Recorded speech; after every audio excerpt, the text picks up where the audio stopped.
আসলে কি হয় সেটা যে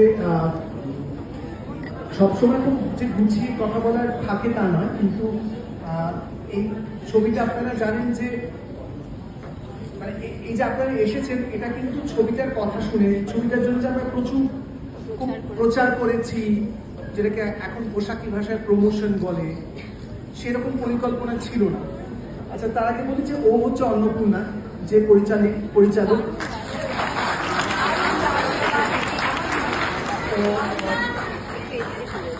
আর ইন্দ্রজিৎকে পরিচয় করাতে হবে না, এই ছবিটা করেছেন ও, খুব অনেক দিনের অভিনেতা, খুব ভালো অভিনেতা। ওর হাজবেন্ড সবই, সে স্ক্রিপ্টটা লিখেছে।